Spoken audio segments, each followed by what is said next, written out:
Magandang hapon, narito na mga balita sa inyong PRTV News Break. Ipinagutos ni Pangulong Ferdinand R. Marcos Jr. ang pamamahagi ng 5,000 pisong fuel subsidies sa mga public transport drivers sa Metro Manila. Alamin natin yan sa report ni Christian Bascones. Christian. Makakatanggap ng tig 5,000 piso na fuel subsidy ang mga driver ng public utility vehicles simula sa susunod na linggo. Sa gitna ito ng pagsirid ng presyo ng langis dahil sa patuloy na tensyon sa Middle East.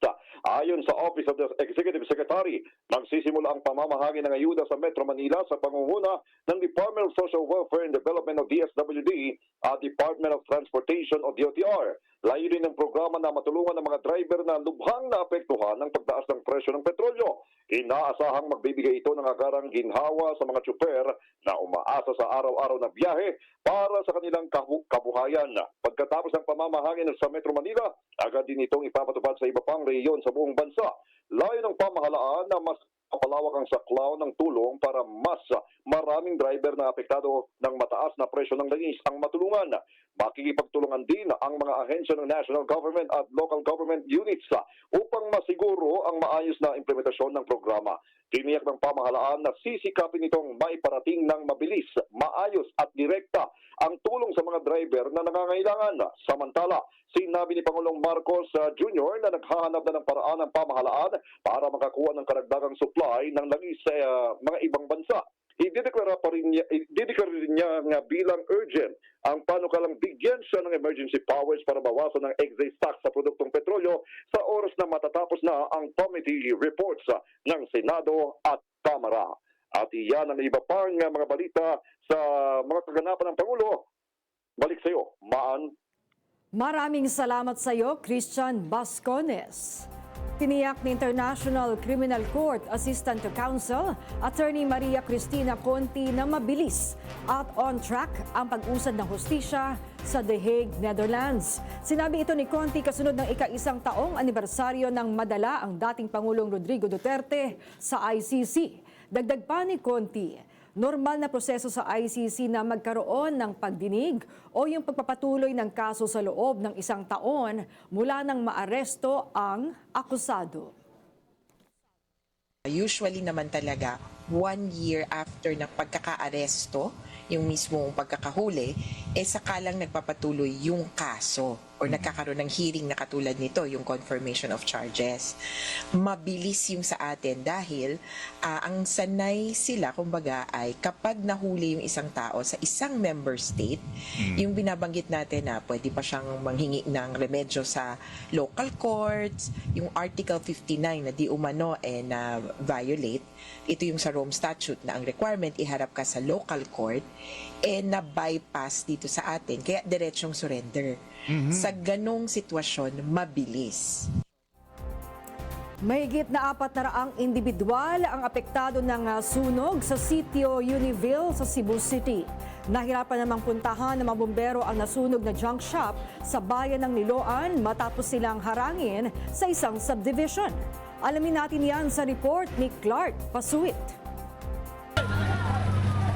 Nagulantang ang mga residente ng sitio Univille, Barangay Kasambagan, Cebu City nang sumiklab ang sunog sa kanilang lugar noong Sabado ng hapon. Unang natanggap ng mga bumbero ang alarma alas 2 ng hapon. Inabot ng mahigit 2 oras bago naapula ang apoy na umabot sa 4th alarm. Gawa sa light materials ang mga bahay kaya mabilis na tupok ng apoy. Aabot sa 80 bahay ang nasunog at nasa mahigit 400 katao ang nawalan ng tirahan.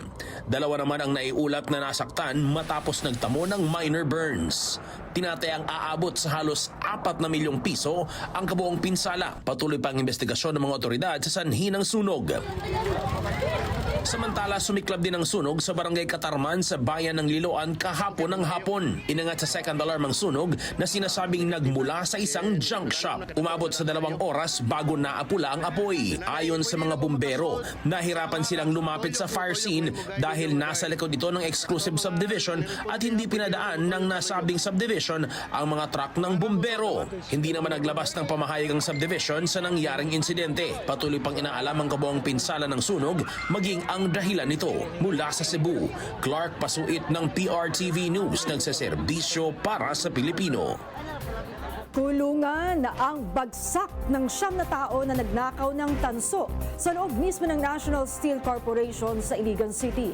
Sinasabing dumaan sa imburnal ang mga sospek para makapasok sa compound. Alamin natin yan sa report ni Jam Nueva. Tambok ko nahulog Ano nahulog mo to siya? Arestado ang 9 na katao matapos mahuling nagnanakaw umano ng mga bronze materials o tanso sa loob ng compound ng National Steel Corporation or NEC sa Iligan City. Bukod sa mga ninakaw na kagamitan, na-recover din ng mga otoridad ang hinihinalang shabu mula sa mga sospek. Ayon sa investigasyon, nagroronda ang mga gwardya sa Hot Mill 1 Stockyard ng NEC bandang alas 9:30 ng gabi, Marso 9. Nang makarinig sila ng malakas na ingay sa loob ng compound, agad silang humingi ng tulong sa mga miyembro ng Special CAFGO Active Auxiliary o SCAA upang suriin ang lugar.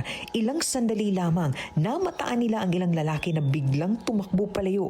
Hinabol nila ang mga ito at naaresto ang 9 na sospek. mga 9:30 garubing may uban sa mga tender na siya na una ninudunggan ang tender ng kan may lagubo and then pag after mga 15 minutes garubing din pauban ko ka kay kasi bugay ko korpo yung tuyo po dyan. Tawad-tawad namin nakita ng nilidagan kami sa taas. Pag nila kabuk sir, upat kabuk. Kung ito isa may nahulog.